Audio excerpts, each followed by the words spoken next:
Good, اس کے مان جانے پر مقابل نے اس کے فیصلے کو زیر لب سراہا، جبکہ وہ اس پر ایک شعلہ بار نگاہ ڈالے ڈریسنگ روم میں بند ہو گئی۔ کچھ منٹوں بعد جب وہ ساڑی پہن کر باہر نکلی تو ایک پل کے لیے وہ اس کے حسین آتش فشاں حسن کو دیکھ کے ہی دنگ رہ گیا۔ اس کا چہرہ کسی بھی مصنوعی میک اپ کی لالی سے بے نیاز تھا، لیکن اس کے باوجود اس کا خوبصورت دودیا چہرہ حیا کی لالی سے سرخ و گلنار ہو رہا تھا۔ اس کے نشہ طراز منموہنے بدن کو دیکھ اس پر نشہ سوار ہونے لگا۔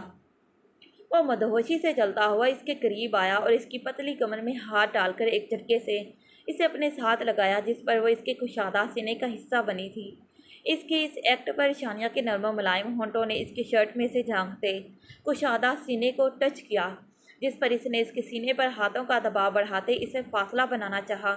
اس کے فاصلہ بنانے کی تگ و دود پر اس نے اس کی کمر پر گرفت کو مضبوط کرتے خود میں مزید اس قدر بھیج لیا کہ شانیہ افتخار خان کو اس کی حرکت پر اپنی پسلیاں ٹوٹتی ہوئی محسوس ہوئیں۔ درد سے سسکتے ہوئے اس نے بوجھل نظروں سے اس ستم گر کی نظروں میں دیکھا، جس کی بادامی رنگ آنکھیں اس کی قربت کے خمار سے سرخ ہو رہی تھیں۔ اس کے دیکھنے پر اظہر خانزادہ گہرا مسکرایا اور پھر اس کی کمر سے ہاتھ نکال کر وہ اس کے سفید مومی ہاتھ کو تھام کر چلنے لگا، جبکہ وہ کسی روبوٹ کی مانند اس کے قدم ہولی۔ Dear wifey, looking so beautiful, اور اس بیوٹی کو پورے حق سے سراہنے کے لیے میں نے یہ سرپرائز پلان کیا تھا۔ کمرے کے ساتھ ملحقہ ٹیرس کا دروازہ کھول کر وہ اسے ٹیرس پر لے آیا۔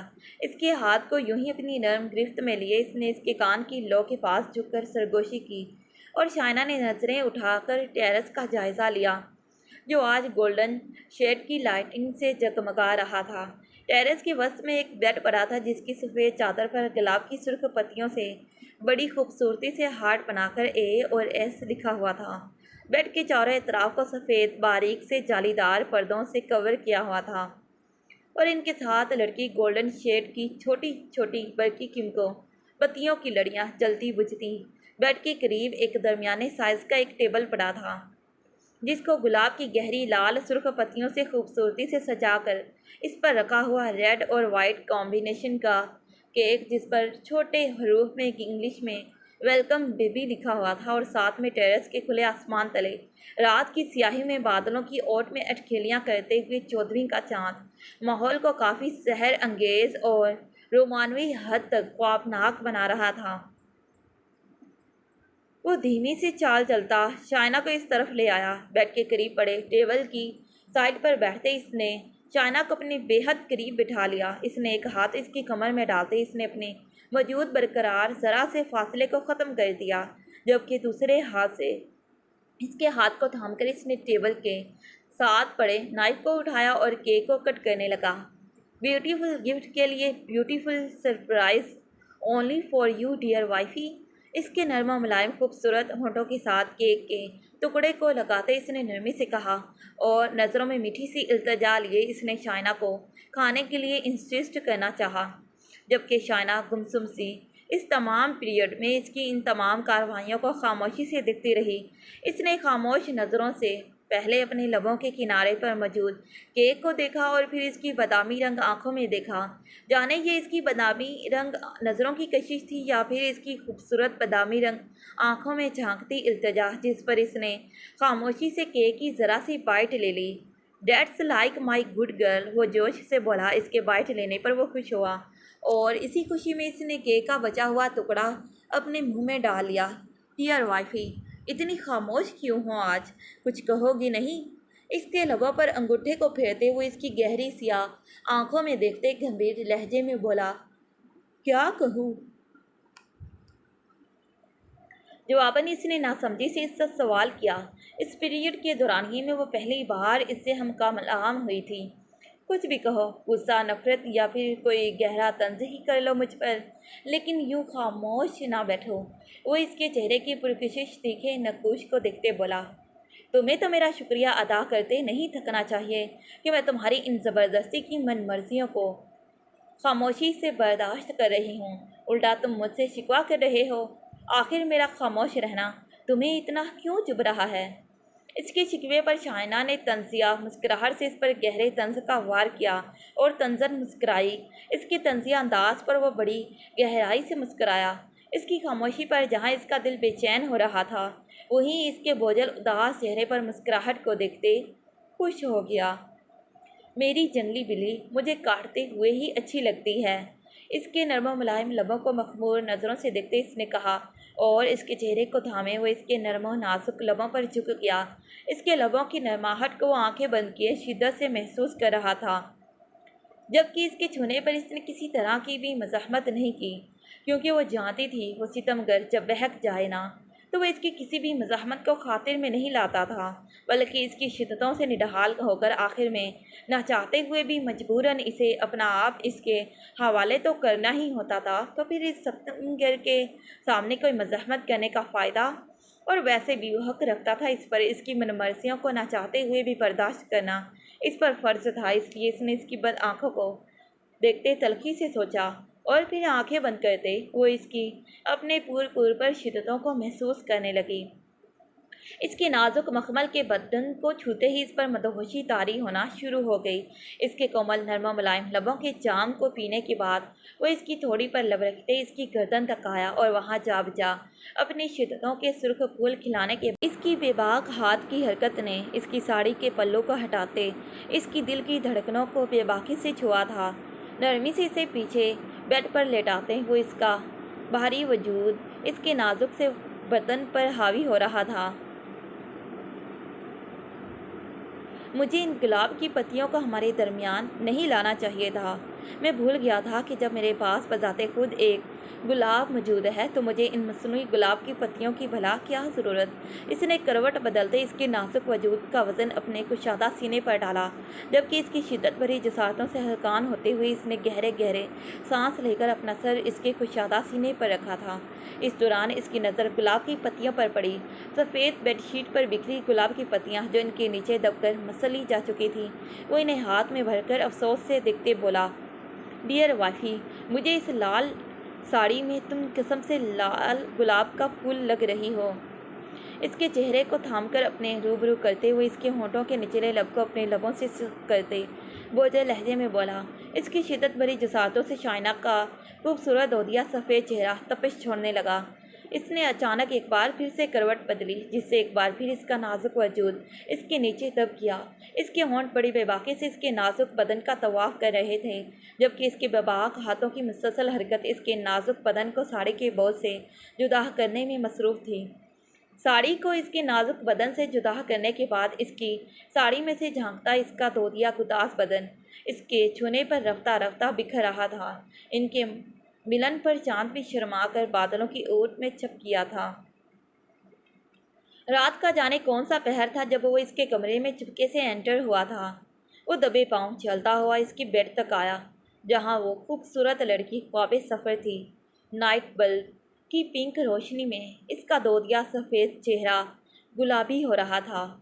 اسے گہری نیند میں دیکھ کر وہ گہرا مسکرایا، جس سے اس کے بائیں گال پر پڑتے گڈھے نے اپنی ہلکی سی جھلک دکھائی اور پھر غائب ہو کر اس کی بیڈ میں چھپ گیا۔ بہت پیار کرتا ہوں میں تم سے، اس نے انائزہ خانزادہ کی طرح اپنے انابی ہونٹوں کو اس کے کان کی لو سے ہلکے سے مس کیا اور اسی ایک جملے کو دہرایا جو وہ کئی برسوں سے اس کے منہ سے سنتا چلا آ رہا تھا۔ اس کی سرگوشی پر وہ نیند میں ہی بے چین ہو اٹھی۔ سب سے بڑھ کر اس کے لمس پر قسم سا کر اس نے جب کروٹ بدلنا چاہی تو خود پر جھکے کسی کی موجودگی کو محسوس کر کے اس نے اپنی بھورے نینوں کو پٹ سے کھولا۔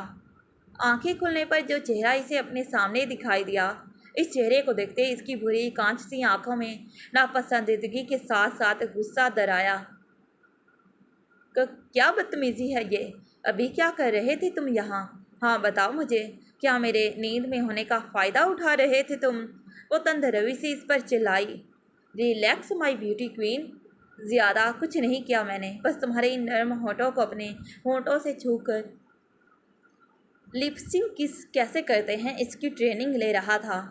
آخر کو تم مجھے اتنی کلاسز دے کر تک جو چکی ہو، اسی لیے تو تم اب میرے قریب نہ آتی ہو اور نہ ہی مجھے آنے دے رہی ہو۔ تو اب میں نے سوچا کہ کیوں نہ اب میں ہی تم پر اچھے بچوں کی طرح لپ سنک کس کی پریکٹس کرنا سٹارٹ کر دوں۔ اسی لیے ابھی تمہارے جاگنے سے تھوڑی دیر پہلے بس یہی پریکٹس کر رہا تھا میں۔ اس کے لبوں پر انگوٹھے کو مسلتے وہ شرارت سے آنکھ کا کونا دباتے بے باکی سے بولا، شٹ اپ، نکلو یہاں سے۔ اس کی بات پر غصے سے آگ بگولا ہوتے انائزہ نے پورا زور لگا کر اسے خود پر سے دور ڈھکیلا اور جلدی سے بیڈ کی دوسری سائڈ پر سرک کر بیڈ سے نیچے اتر گئی۔ ارے کسی تیکھی مرچ کی طرح لال پیلی کیوں ہو رہی ہو؟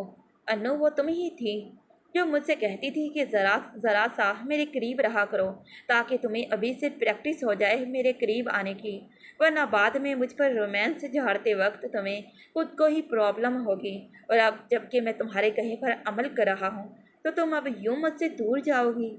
اس کی خوبصورت چہرے سبھی کو وہ غصے کی شدت سے لال ہو رہا تھا۔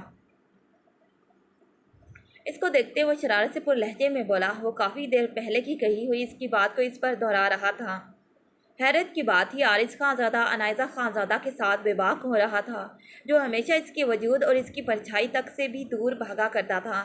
کل تک کو جو وہ اس کی ایک نگاہ التفات کی منتظر تھی، کافی حیرانگی کی بات ہے کہ آج وہ اس کی ایک نگاہ التفات کے لیے تڑپ رہا تھا، کیونکہ عارض خانزادہ آج اپنی تمام تر مجبوریوں اور پریشانیوں سے لڑ کر اس کے قریب پہنچا تھا، جن کی بنا کو بنیاد بنا کر اس نے انائزہ خانزادہ سے ہمیشہ دوریاں بنائی رکھیں۔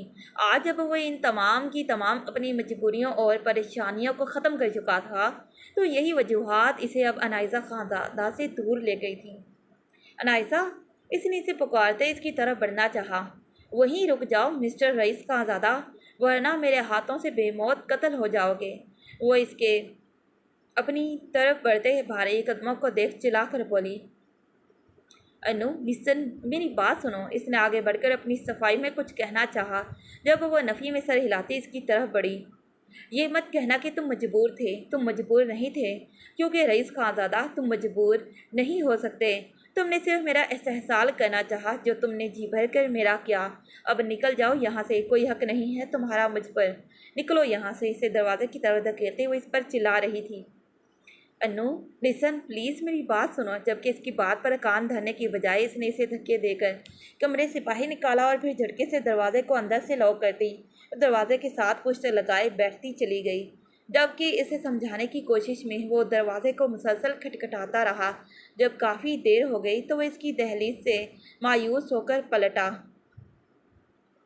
جب انائزہ نے اسے کمرے سے باہر نکال کر دروازے بند کر دیا تو اس کے ہزار منتیں ترلے کرنے کے باوجود بھی جب انائزہ نے دروازے کو نہ کھولا تو وہ مایوسی سے اپنے کمرے میں جانے کے لیے پلٹا۔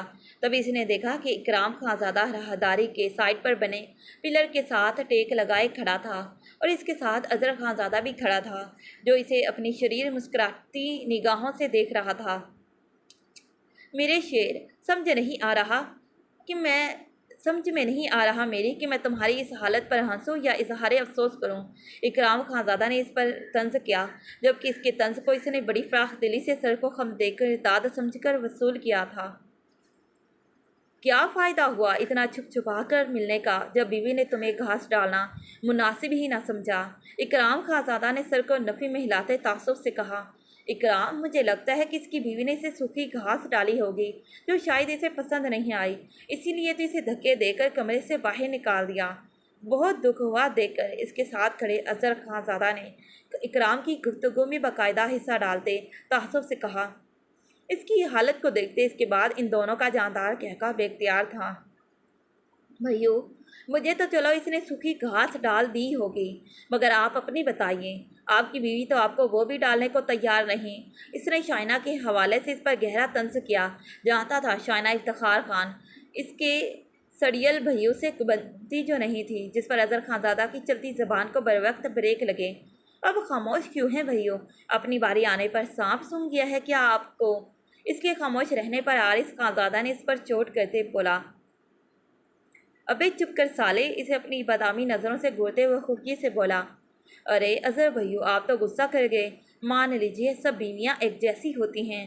آج میری باری ہے تو ہو سکتا ہے کل آپ کی ہو، یا پھر ہمارے علاوہ کسی اور کی بھی ہو سکتی ہے، اسی لیے اب اس ٹاپک پر نو کنٹروورسی۔ اس کے خائف چہرے سے ہنس اٹھاتے اور پھر اکرام کی